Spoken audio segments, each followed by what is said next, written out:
ان کے بارے میں کچھ اشعار کہے ہیں، اس کا ایک ایک لفظ آب زر سے لکھنے کے قابل بھی ہے، اور خدا کرے کہ ہر مسلمان کو سمجھ میں آ جائے۔ برفلک عدل مہر و ماہ ہست غنی،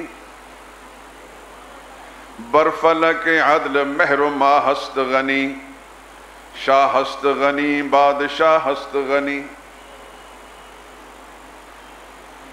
چون جامع مصحف الہ ہست غنی۔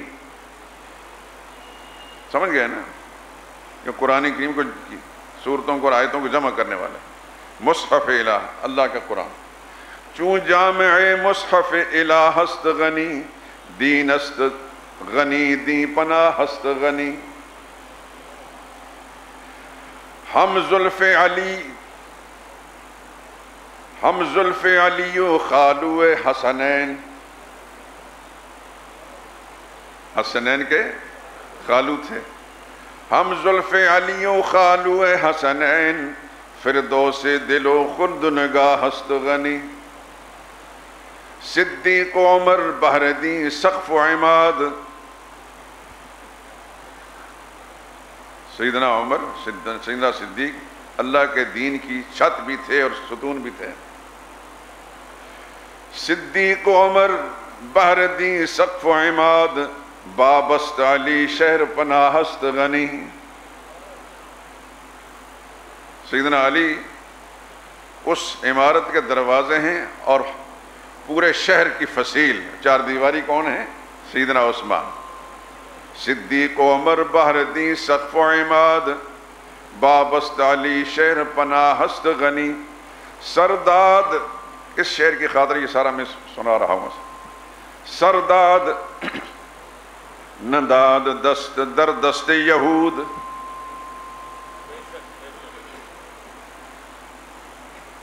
جان تو قربان کر دی، لیکن یہودیوں کی بات، وہ جتنے باغی تھے وہ سارے کے سارے یہودی یا یہودیوں کے اہلکار تھے۔ سرداد، سر دے دیا، جان قربان کر دی، نداد دست در دست یہود، حقا کے نشان لا الہ ہست غنی۔ یہ اشعار مجھے اس قدر پسند آئے، ایک پرانی کتاب کے اندر میں نے ان کو دیکھا تو میں نے نقل کر دیا، ڈاکٹر صاحب اس کو پھیلا دیں، بہت سارے اہل علم کو اس کا فائدہ پہنچے گا، نیٹ پر اس کو بھیج دیں کہ جو آدمی فارسی زبان سمجھتا ہے اس کو بہت اچھا فائدہ پہنچے گا۔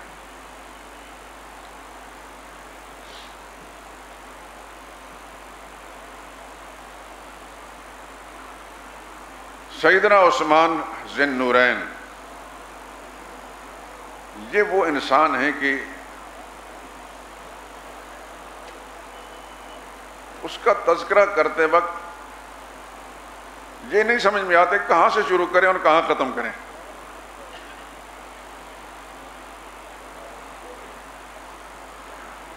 آپ جانتے ہیں کہ نبی کریم صلی اللہ علیہ وسلم نے جب ان کو سفیر بنا کر بھیجا اہل مکہ کے پاس، پچھلے جمعے اس کی بنیاد سمجھ چکے ہیں، اس کا سبب کیا تھا؟ سارے صحابہ اکرام نے آپس میں مشورہ کیا کہ جا کر مشرکین مکہ کو بتا دیا جائے کہ ہم لڑنے نہیں آئے، ہم عمرہ کرنے آئے ہیں، راستہ نہ روکو۔ کس کو سفیر، کس کو نمائندہ بنایا جائے؟ سب نے سوچ بچار کرنے کے بعد یہ فیصلہ کیا کہ صرف ایک انسان ہے جس کا نام عثمان ہے، اس کو نمائندہ بنا کر بھیجا۔ صدیق اکبر بھی وہاں تھے، فاروق اعظم بھی وہاں تھے، سیدنا علی بھی وہاں تھے، دیگر صحابہ بھی موجود ہیں، کسی پر نگاہ انتخاب نہیں پڑی سوائے عثمان کے۔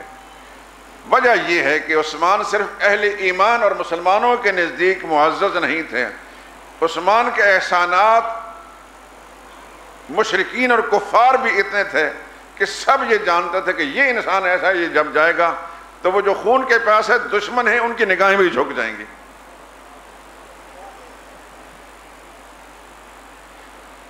1500 صحابہ میں رسول اللہ صلی اللہ علیہ وسلم کو اس کام کے قابل اور کوئی نظر نہیں آیا.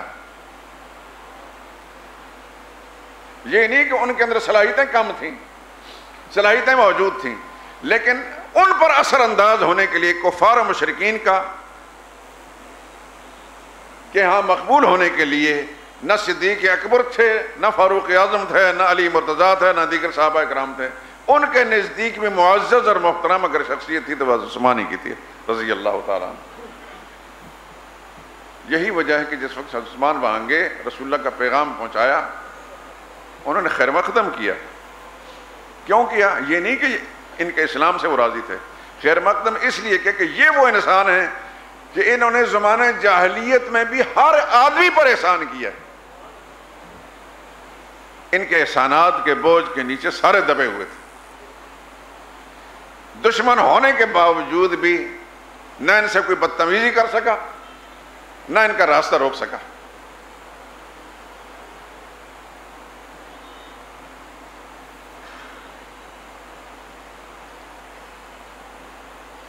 سیدنا ابو سفیان رضی اللہ تعالیٰ عنہ سیدنا عثمان کے چچا تھے. وہ اس وقت تک مشرک تھے اور وہیں مکہ معظم میں رہتے تھے. ان کے ہاں جا کر ٹھہرے، پیغام سنایا رسول اللہ صلی اللہ علیہ وسلم کا.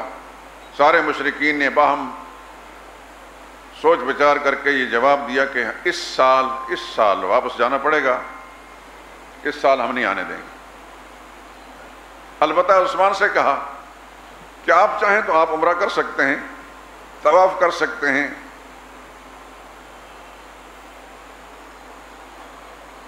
اب عثمان نے فرمایا کہ جس ہستی نے یہ راستہ دکھایا ہے اس ہستی کے بغیر میں عمرہ نہیں کروں گا.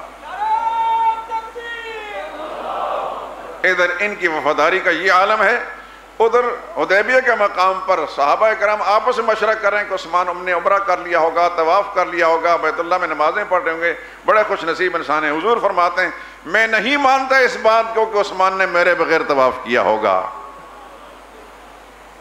جو اعتماد محمد مصطفیٰ صلی اللہ علیہ وسلم کو تھا حضرت عثمان پر، اس اعتماد پر پورے اترے. انہوں نے فرمایا جس ہستی نے، جس پیغمبر نے خانہ کعبہ کا راستہ دکھایا ہے ان کے بغیر میں طواف نہیں کروں گا. ان کے اس اصرار پر مشرکین نے کہا کہ پھر آپ واپس نہیں جا سکتے.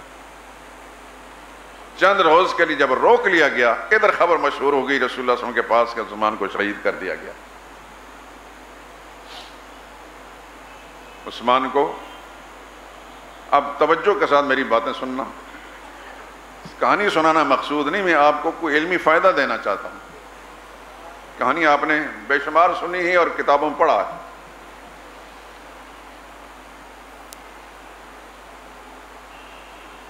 عثمان کو شہید کر دیا، خبر غلط مشہور ہو گئی، رسول اللہ تک بات پہنچ گئی.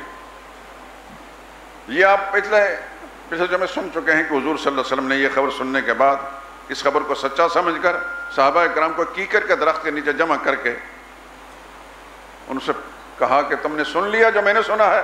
سب نے عرض کیا یا رسول اللہ ہم نے سنا ہے کہ عثمان شہید ہو گئے.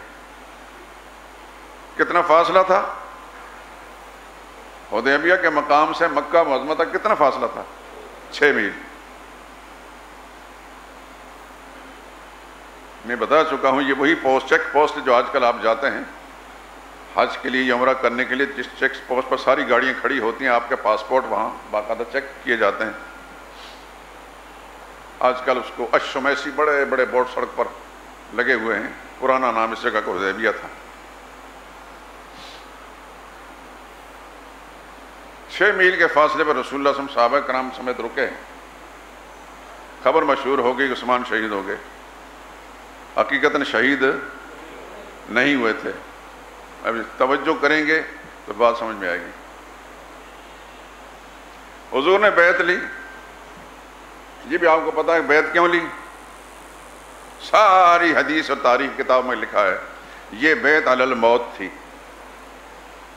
بیعت علی الموت یعنی صحابہ اکرام سے پوچھا کہ میں نے تو یہاں سے واپس نہیں جانا، عثمان کا قصاص لوں گا، بدلہ لوں گا، تم میں سے میرا ساتھ کون دیتا ہے بدلہ لینے کے لیے؟ سب نے کہا ہم آپ کا ساتھ دیں گے، تو فرمایا بیعت کرو اس بات پر کہ تم نے سب نے مرنے کے لیے تیار ہو جانا۔ سب نے، مرد و زن جتنے بھی تھے، سب نے کہا ہم مرنے کے لیے تیار ہیں عثمان کا بدلہ لینے۔ یہ بیعت ہوئی۔ اس بیعت پر آسمان والے نے کیا فیصلہ نازل کیا؟ لقد رضی اللہ عن المؤمنین۔ ایک تو اللہ نے قسم کھا کر فرمایا کہ میں راضی ہو گیا، ایک تو رضا کا پروانہ دے دیا، دوسرا یہ مہر لگا دی یہ سارے ایمان والے ہیں، قیامت تک ایمان والے ہیں۔ اس کا معنی یہ کہ علم الہی میں بھی، حالانکہ اللہ کو پتا تھا کہ عثمان شہید نہیں ہوئے، لیکن اللہ کو ان کی ادا اس قدر پسند آئی کہ ان کے اس عمل پر اللہ نے رضا کے پروانے بھیج دیا جو قیامت تک کے لیے قرآن کریم کی تاریخ میں موجود ہیں۔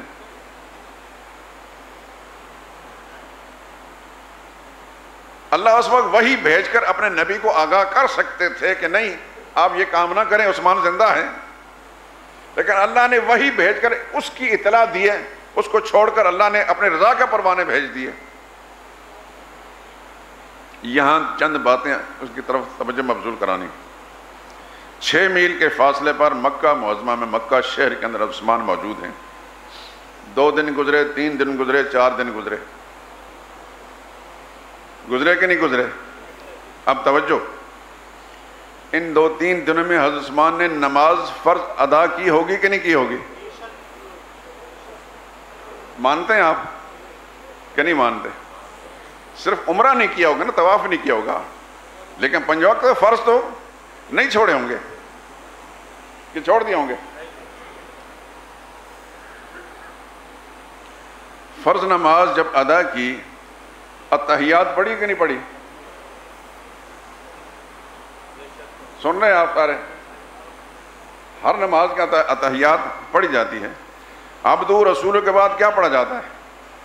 اللہم صلی علی محمد وعلی آل محمد کما صلیت علی ابراہیم وعلی آل ابراہیم انک حمید مجید۔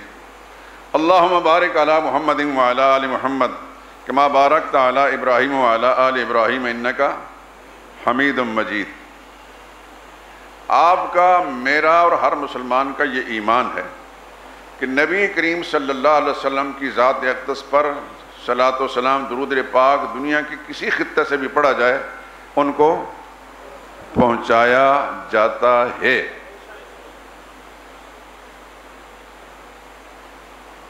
تو سمجھ میں آ رہی ہے؟ اس وقت درود پہنچایا گیا ہوگا کہ نہیں پہنچایا گیا ہوگا؟ تو اگر پہنچایا گیا ہے اور حضور کو پتہ چل گیا ہے تو پھر رسول اللہ صلی اللہ علیہ وسلم بات کو چھپا رہے ہیں؟ معاذ اللہ، کوئی مسلمان ایسا ادنا وسوسہ بھی نہیں دل میں لا سکتا کہ رسول اللہ صلی اللہ علیہ وسلم کو ایک خبر پہنچ جائے اور حضور اس بات کو چھپائیں۔ درود پہنچا، ہر حال میں پہنچا، درود پڑھنے والے کو اجر بھی ملا۔ آج بھی میں اور آپ، دنیا کا ہر مسلمان جب درود پڑھتا ہے تو پہنچتا ہے، اور نیک نیتی سے صاحب ایمان نے پڑھا اس کو اجر بھی ملتا ہے، سرور کائنات کو پہنچتا بھی ہے۔ لیکن یہ کس انداز سے پہنچا کہ حضور صلی اللہ علیہ وسلم کو پتہ چلا کہ نہیں پتہ چلا؟ نہیں پتہ چلا۔ اگر رسول اللہ صلی اللہ علیہ وسلم کو اس انداز سے پتہ چلتا کہ عثمان تو وہاں زندہ ہے، درود پڑھ رہے ہیں، مجھے پتہ چل رہا ہے، رسول اللہ صلی اللہ علیہ وسلم سب صحابہ کرام کو آگاہ نہ کر دیتے؟ نماز تو انہوں نے چھوڑی کوئی نہیں۔ درود کس طرح پہنچتا ہے؟ درود اس طرح پہنچتا ہے کہ نبی کے درجے بلند ہوتے چلے جاتے ہیں۔ ایک ایک فرد کا نام لے کر یہ نہیں بتایا جاتا کہ اس وقت کون درود پڑھ رہا ہے کون نہیں، اس لیے کہ کائنات کے اندر اربوں انسان ہر زمانے کے اندر گزرے جو رسول اللہ صلی اللہ علیہ وسلم پر درود پاک پڑھتے ہیں۔ 24 گھنٹے کوئی لمحہ ایسا نہیں جہاں اللہ کا ذکر کرنے والے ہوں اور رسول اللہ صلی اللہ علیہ وسلم پر درود پڑھنے والے نہ ہوں۔ تو اگر ہر آدمی کا یہ بتا دیا جائے کہ اس وقت فلاں نے پڑھا اور اس وقت فلاں نے پڑھا، اس وقت فلاں نے پڑھا ہے، تو یہ تو ناممکن بات ہے۔ حضور صلی اللہ علیہ وسلم کے مراتب اور مقامات اللہ کے ہاں بلند تر ہوتے چلے جاتے ہیں۔ اللہم صلی علی محمد کا کیا معنی ہے؟ اے اللہ رحمت نازل فرما محمد صلی اللہ علیہ وسلم۔ اللہ کی رحمتوں کی بارشیں نازل ہو رہی ہوتی ہیں حضور صلی اللہ علیہ وسلم کی ذات اقدس پر، اور وہ ان کے اکاؤنٹ کے اندر سب کچھ جمع ہو رہا ہوتا ہے۔ بات سمجھ میں آ رہی کہ نہیں آ رہی؟ تو درود پاک بھی پڑھا، اجر مل گیا، حضور صلی اللہ علیہ وسلم کے اکاؤنٹ میں جمع بھی ہو گیا، لیکن اللہ تعالیٰ نے سیدنا عثمان رضی اللہ تعالیٰ عنہ کے زندہ ہونے یا نہ ہونے کی اطلاع نہیں دی۔ اسی لیے رسول اللہ صلی اللہ علیہ وسلم نے بیعت بھی کر لی، اور اس پر اللہ کی رضا کا پروانے بھی ان کو مل گئے، اور ساتھ یہ فرمایا انا فتحنا لک فتحا مبینا، فتح مبین عطا کی۔ اس کے نتیجے میں فوری طور پر فتح خیبر بھی ہو گئی، بہت بڑا مال و دولت سونا چاندی مسلمانوں کو مل گیا اور زمینیں مل گئیں، اور پھر فتح مبین مکہ مدینہ فتح کے لیے راستے کھل گئے۔ 3 سال کے بعد رسول اللہ صلی اللہ علیہ وسلم وہاں پہنچ گئے۔ یہ عثمان وہ عظیم انسان ہے کہ اسلامی زندگی کا کوئی دن ایسا نہیں گزرا جس نے مسلمانوں پر احسان نہ کیا ہو۔ مدنی زندگی میں پہنچ کر آپ جانتے ہیں کہ صحابہ اکرام سب پریشان تھے۔ مدینہ میں مسلمانوں کے پاس پانی پینے کا انتظام نہیں تھا، میٹھے پانی کے ایک کنواں تھا، وہ یہودی کے قبضے میں تھا، اور وہ اتنا بدبخت تھا کہ اس نے کمائی کا ذریعہ بنا رکھا تھا، بڑے مہنگے داموں بیچتا تھا، اپنے یہودیوں کو فری دیتا ہوگا یا کم قیمت پر، مسلمانوں کو جان بوجھ کر ضد سے مہنگے داموں بیچتا، کوئی خرید سکتا کوئی نہیں خرید سکتا۔ اللہ کے پاک پیغمبر نے فرمایا کہ کون ہے جو اس کنویں کو یہودی سے خرید کر مسلمان پر وقف عام کر کے خدا سے جنت لے لے؟ سیدنا عثمان وہ خوش نصیب انسان ہے، 35,000 درہم خرچ کر کے یہودی سے خرید کر مسلمان پر وقف عام کر دیا۔ اس وقت سے لے کر اب تک مسلمان اس کنویں سے فائدہ اٹھا رہے ہیں۔ ہو سکتا ہے کہ آپ حضرات گئے ہوں، مجھے اللہ پاک نے وہاں اس کنویں کے اس باغ کے اندر جانے کی توفیق نصیب فرمائی ہے۔ اس کنویں کا پانی بھی میں نے پیا، اور بڑا شیریں اور بڑا بہت مزیدار پانی۔ اور جب وہ وہاں گیا، اللہ نے اسباب بنا دیے، تو میرے ذہن میں پوری وہ تاریخ گھومنے لگی۔ کھجوروں کا باغ ہے، آج بھی وہاں کھجوریں پیدا ہوتی ہیں، بہت اعلیٰ قسم کھجوریں ہیں، اور پہلے تو وہ شاید ڈول سے، اب وہ مشینیں لگائی ہوئی ہیں کنویں کے اندر، مشینوں کے زمین پانی نکالا جاتا ہے پینے کے لیے بھی، اور سارے باغ کو سیراب کرتا ہے۔ یہ کارنامہ ہے سیدنا عثمان کا۔ مدینہ طیبہ پہنچ کر دیکھا کہ مسلمانوں کے لیے مسجد نبوی جو بنائی گئی تھی وہ تنگ ہے۔ رسول اللہ نے فرمایا دائیں بائیں زمین کا کوئی ٹکڑا تھا، وہ کسی غیر مسلم کے قبضے میں تھا، کون ہے جو اس کو خرید کر مسجد نبوی میں شامل کر دے؟ سیدنا عثمان رضی اللہ تعالیٰ عنہ نے 20,000 درہم خرید کر مسجد نبوی میں شامل کر کے اللہ سے جنت لے لی۔ اور اپنے زمانہ خلافت کے اندر پھر اس کو مزید توسیع دی۔ پہلے دیواریں کچی تھیں، پھر منقش دیواریں بنائی گئیں، نقش و نگار والی پختہ دیواریں بنائی گئیں، اور سرزمین ہندوستان سے، برما سے ساگوان کی لکڑ منگوا کر سیدنا عثمان رضی اللہ تعالیٰ نے اس کے پلر بھی بنوایا، اس کی چھت بھی ڈالی، فرش کو بھی پکا کیا۔ سیدنا عثمان کے فیاضی کے کارنامے تو بے شمار ہیں، لیکن ایک کام ایسا ہے جس کو تاریخ ہمیشہ زندہ رکھے گی، اور وہ ہے غزوہ تبوک کے موقع پر مسلمانوں کے اس بہت بڑے لشکر کے اخراجات اور سفر کے انتظامات کرنا۔ رومیوں کے ساتھ مقابلے کا نوبت آ گئی۔ حضور کو پتہ چلا کہ قیصر روم نے مسلمانوں پر حملہ آور ہونا ہے، کئی لاکھ فوج اس نے تیار کی مسلمانوں پر حملہ آور ہونے کے لیے۔ مسلمانوں کی تعداد اتنی تھی، پوری کوشش کر کے 40,000 مسلمانوں کا لشکر تیار ہوا، تعداد میں بھی تھوڑے تھے، لیکن غربت اور افلاس کا یہ عالم تھا، سخت گرمی کا موسم، کہ مسلمانوں کے پاس زیادہ راہ اور ساز و سامان نہیں تھا۔ اس لیے تاریخ کی کتابوں میں، حدیث کتابوں میں آپ پڑھیں گے، وہ جو لشکر تیار کیا گیا اس کو جیش عسرہ کہا جاتا ہے۔ وہ تنگ دستی والا لشکر، بہت تنگی تھی مسلمانوں کی زندگی میں۔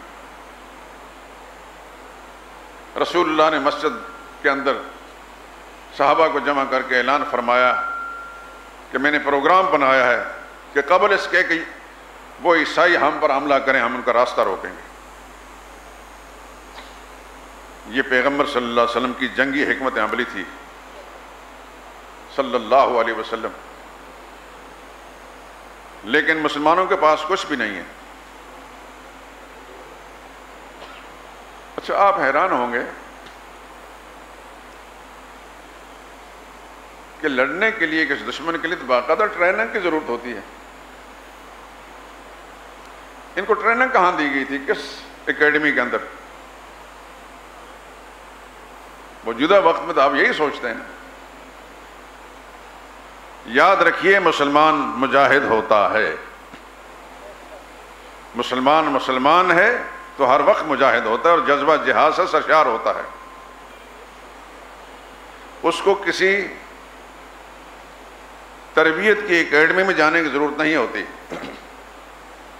اللہ نے قرآن میں فرما دیا وَأَعِدُّوا لَهُم مَّا اسْتَطَعْتُمْ، اے مسلمانوں اپنے دشمن کے خلاف ہر وقت تیار رہو جتنی تم سے ممکن ہو سکے. یہ اللہ کا فیصلہ ہے. اگر قرآن کو کوئی مانتا ہے تو پھر قرآن کی اس بات کو ماننا پڑے گا.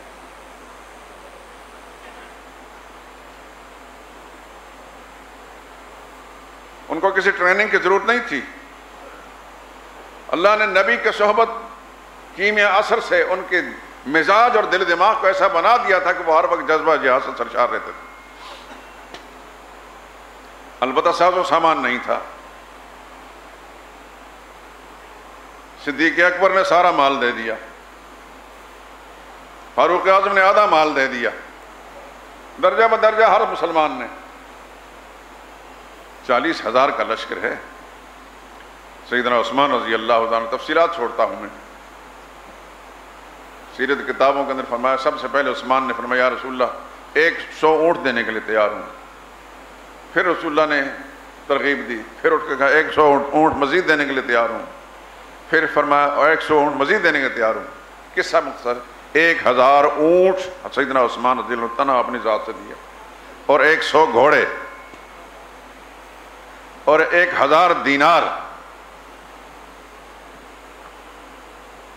بعض کتابوں میں آتا کہ نصف لشکر کا انتظام یعنی 20,000 کے لشکر کا انتظام تنہا حضرت عثمان رضی اللہ تعالیٰ نے کیا. اور وہ دینار جب رسول اللہ صلی اللہ علیہ وسلم کی گود میں پڑے تھے تو حضور صلی اللہ علیہ وسلم ہاتھ پھیر رہے تھے.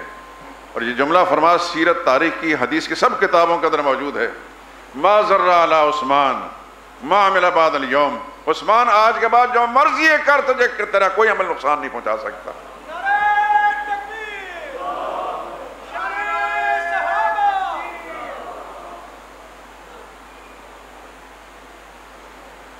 ایک بات سیدنا عثمان رضی اللہ تعالیٰ کے اس تذکرے میں تو اتنا بھی نہیں ہوا کہ 100 میں ایک بھی فگر مکمل ہوا ہو، لیکن پتہ نہیں کہ آئندہ جمعے تک زندگی ہے کہ نہیں. بات کو غور سے سن لینا اور دل میں بٹھا لینا. مومن کی زندگی جینا ہے. مومن وہ جو اللہ کو پسند ہے، اور مومن کی موت مرنے کی تمنا ہے، تو پھر صرف اپنے ہی نہیں، اپنے اہل و عیال، اپنے بچے، اپنے خاندان کے ہر فرد، جہاں بھی آپ کا بس چلتا ہے، ہر مسلمان کے دل کے اندر صحابہ کی محبت کا جذبہ اجاگر کریں اور کبھی بھی اس جذبے کو ٹھنڈا نہ ہونے دیں. کیوں؟ سرور کائنات نے فرمایا صلی اللہ علیہ وسلم فمن احبہم فبحبی احبہم. سن لو لوگو، جو ان سے پیار کرے گا، میرے ساتھیوں سے پیار کرے گا، اس کو پہلے مجھ سے پیار ہے. میرے پیار کی وجہ سے میرے ساتھیوں کو پیارا سمجھتا ہے. اپنے دل کو ٹٹولیے، اپنے ضمیر میں جھانک کر دیکھیے کہ نبی کے ساتھ کس قدر پیار ہے آپ کو. اگر کوئی کمی ہے شعوری طور پر، اگر ہمارے اندر کمی ہے نبی، تو پھر ہمیں اپنے ایمان کی خیر منانی چاہیے.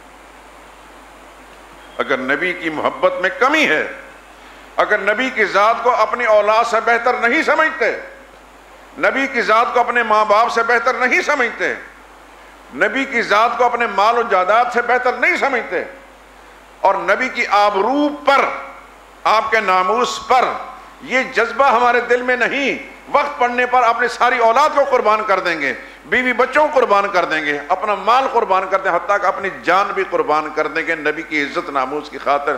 یہ جذبہ اگر بیدار ہے تو سمجھو کہ ایمان کامل ہے. تو جس کے دل میں نبی کی محبت سچی ہے وہ کبھی بھی نبی کے ساتھیوں کی محبت سے اپنے سینے کو خالی نہیں رکھ سکتا. یہ دونوں چیزیں لازم ملزوم ہیں، اور میں نے نہیں، اللہ کا نبی نے فرمایا فمن احبہم فبحبی احبہم، جو میرے نبی میرے ساتھیوں سے پیار کرے گا میرے ساتھ پیار ہونے کی وجہ سے اس کا پیار ہے. ومن ابغضہم، جو میرے ساتھیوں سے بغض رکھتا ہے فببغضی ابغضہم، اس بدبخت کو میرے ساتھ بغض ہے اس لیے میرے ساتھی اچھے نہیں لگتے. مجھے آپ سے محبت ہے کہ آپ میرے ساتھی ہیں، میرے نمازی ہیں، اپنا قیمتی وقت نکال کر یہاں آتے ہیں، میری ٹوٹی پھوٹی باتیں سنتے ہیں. اللہ کی توفیق سے مجھے آپ سے محبت ہے. یہ جملے جو بول رہا ہوں اللہ گواہ ہے اس پر. میں امید کرتا ہوں کہ آپ کو مجھ سے ایسا ہی تعلق ہوگا. تو پھر میں اس محبت کے جذبے سے آپ کو یہ کہہ رہا ہوں کہ اپنے سینوں کو نبی کریم صلی اللہ علیہ وسلم کی محبت اور صحابہ اکرام کی محبت سے کبھی خالی مت کیجیے. ہر قربانی دینے کے لیے ہر وقت ذہناً تیار رہیے کہ صحابہ اکرام کے ناموس پر کوئی بدبخت انگلی اٹھائے اور ہم خاموشی سے سنتے رہیں، برداشت کریں. یہ نہیں ہو سکتا.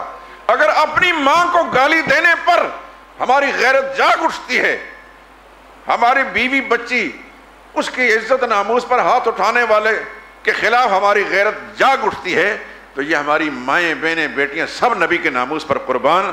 میرے دوست اور بزرگوں، پھر رسول اللہ صلی اللہ علیہ وسلم کی محبت پر قربان ہونے کے لیے تیار رہنے کا مطلب یہ ہے کہ رسول اللہ صلی اللہ علیہ وسلم کے ساتھیوں کی ناموس پر بھی اگر کوئی انگلی اٹھاتا ہے پھر اس کو برداشت نہ کیا جائے گا.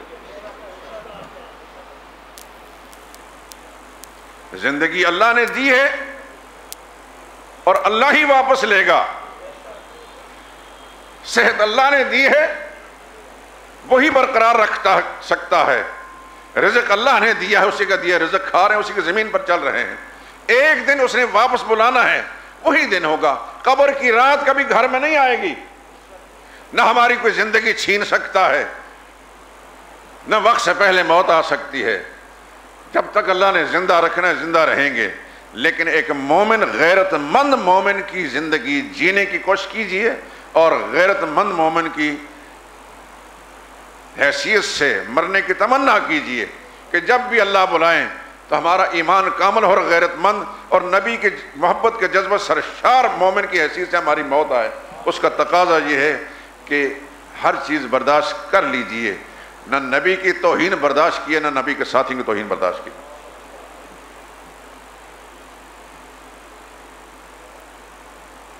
میں نے اس لیے مثال عرض کر دی کہ ہماری ماں کو گالی دے تو ہم کس قدر سیخ پا ہو جاتے ہیں، اور خدا نہ خواستہ ہماری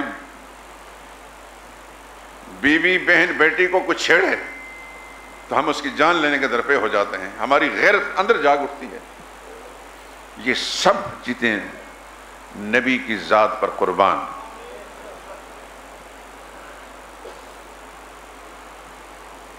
نبی سے بڑھ کر کوئی بھی نہیں ہے.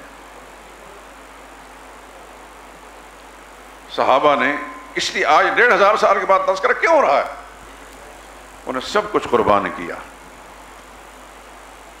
صدیق فاروق، ایک جملہ عرض کر کے بات ختم کرتا ہوں. صدیق اکبر حضور کے ساتھ ہجرت کے لیے نکلے. جوان بیٹیاں گھر میں ہیں. یہ بھی پتا ہے کہ مکہ کا شہری سارے میرے دشمن ہیں تو میری اولاد کے بھی دشمن ہیں. تو دشمن سے کیا امید رکھی جا سکتی ہے کہ میری جوان بیٹیوں کے ساتھ کوئی بدتمیزی نہیں کریں گے. لیکن نبی کے محبت پہ قربان جائیے صدیق اکبر پر کہ رسول اللہ کے ساتھ نکلے ہیں، پھر مڑ کر نہیں دیکھا کہ میری اسماء کے ساتھ کیا ہوگا، میری عائشہ کے ساتھ کیا ہوگا، میری بیوی کے ساتھ کیا ہوگا. اس کا نام ایمان ہے. آج اگر صدیق اکبر کا نام آسمان شہرت پر چمکتا ہے اور دنیا کے ہر مسلمان کے دل کی گہرائیوں کے اندر ان کی محبت موجود ہے، اس لیے کہ انہوں نے اپنی ساری محبتیں رسول اللہ پر قربان کر دی تھی. دعا کریں کہ اللہ ہمیں اپنی ہر محبت، اپنی ہر محبوب چیز نبی پر اور نبی کے صحابہ پر قربان کرنے کا جذبہ عطا فرمائے. سبحانک اللہم و بحمدک لا الہ الا انت.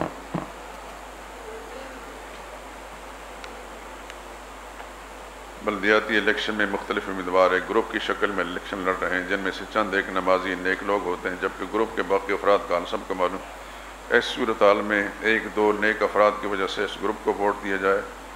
باقی بات یہ ہے، ایک ہوتا ہے انسان کی شخصی شرافت، دوسرا ہوتا ہے اس کی پارٹی۔ ہمارا تجربہ اب تک یہ ہے کہ بڑے بڑے نیک لوگ، اچھے لوگ، شریف لوگ غلط پارٹیوں کے ساتھ وابستہ ہونے کی وجہ سے پارلیمنٹ میں جا کر وہ صحیح کردار ادا نہیں کر سکتے۔ تو ووٹ ایسے آدمی کو دیں کہ شخصی طور پر بھی وہ اہل ہو لیکن پارٹی بھی اس کی صحیح ہو۔ ان دونوں باتوں کو ملحوظ خاطر رکھیں۔ باقی آپ سمجھتے ہیں کہ کلیات ظہور حافظ ظہور الحق، ان کا تذکرہ میں کر چکا ہوں۔ ان میں ان کی شاعری ہے بڑی توحید و سنت سے اور صحابہ کرام کے محبت کے جذبات سے لبریز ہے، آپ کو بڑا فائدہ ہوگا۔